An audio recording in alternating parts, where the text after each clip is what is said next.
Hey guys, how's it going? Welcome back to another video. This video is all about the 2019 Toyota Rav4 Adventure. So this color is a very, very beautiful color. It's the ruby flare pearl, and it's actually a special color.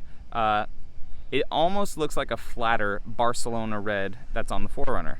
So with the Rav4 Adventure, you get a little more clearance up front. You get some nice rims, no off-road tires yet. That is saved for the TRD off-road that's coming out in 2020. The Adventure also comes with nice badging. You also have a nice aggressive grille up front, and one way to tell that it's a Rav4 Adventure as well is because of the silver lower valence. This Rav4 comes with the Toyota Safety Sense 2.0, which is standard in all trims.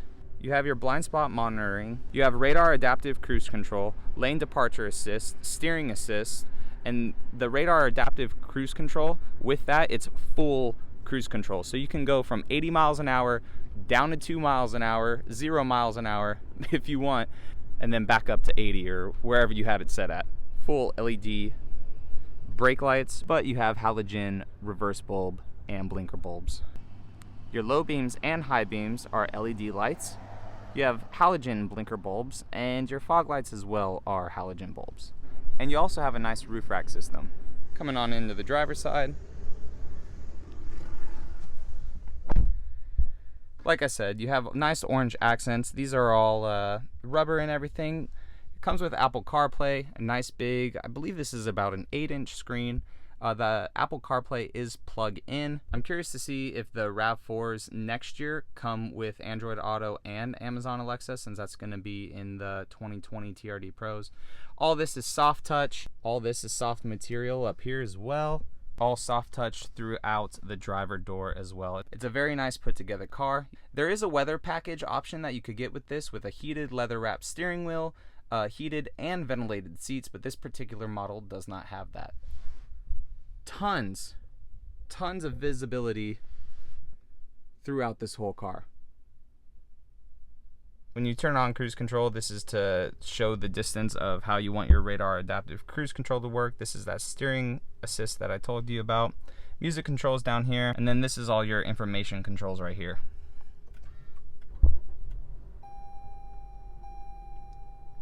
Here's your center screen right here. Nice, all digital and everything.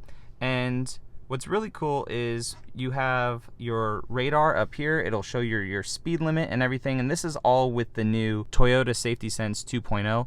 And with that, you also have steering assist. So when you turn on your radar cruise control, you're gonna have steering assist, which is way cooler than lane departure assist. All lane departure assist does for you is basically like beep beep beep, hey, you're getting out of your lane. But the moment I turned this on as I was driving and turned on the steering assist, the steering wheel like corrected itself, and I was basically staying in the middle of the lane without even touching it. It's a poor man's Tesla, basically, is what I'm getting at with that. And like all Safety Sense cards, you can turn all this stuff on and off. If you don't like it and you want to drive old school, go ahead. And now you have your eco mode, normal mode, and sport mode. Lights up nice and red for you. And then down here, since it's the Rav, you also have your different traction options. So you have mud and sand, and rock and dirt. And then also right below that, you also have your snow. Now a really cool feature, and I didn't know what this was at first, is this hold button right here. So let's go ahead and put it in drive. Alright, so we're in drive. And now if we press this hold button down, you see how it comes on right here? What this is doing is it's holding the car. So, as you can see, foot is off the brake. We are in drive, and we're good. So now if I was to apply the gas, it starts going. But if I apply the brake again, it turns hold back on.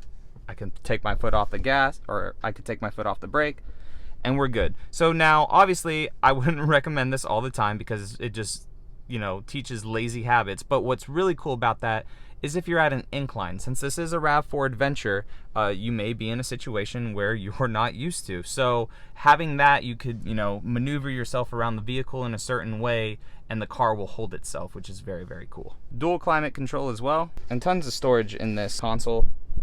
And you also have two more USB outlets. All right, and then we'll do the highly requested radio test for the Rav 4.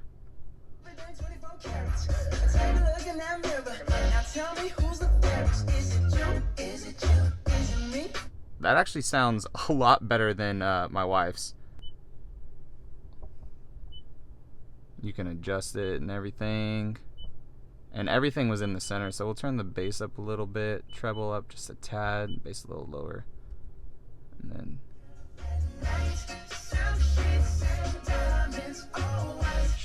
yeah, she actually bumps a little bit, so that's good. So this is the reverse camera. As you can see, when you steer it, it'll actually show, and you have a wider angle.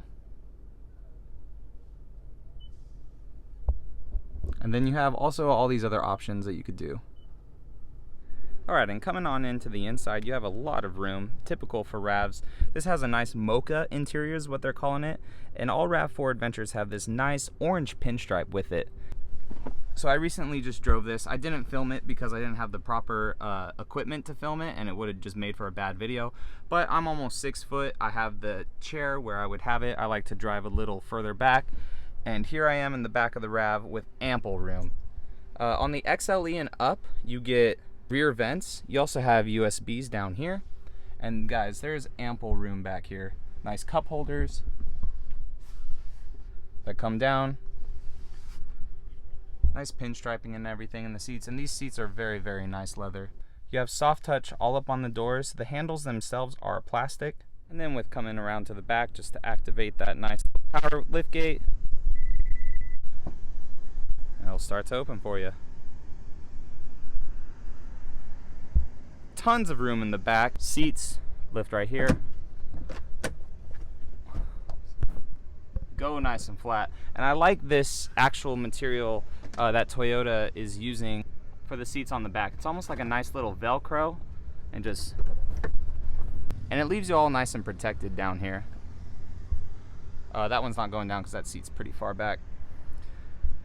You also have 12 volt out here, and you also have an inverter right here. And that's your inverter. Go ahead and close the rear hatch. Just press the button, and it'll start to lower on its own.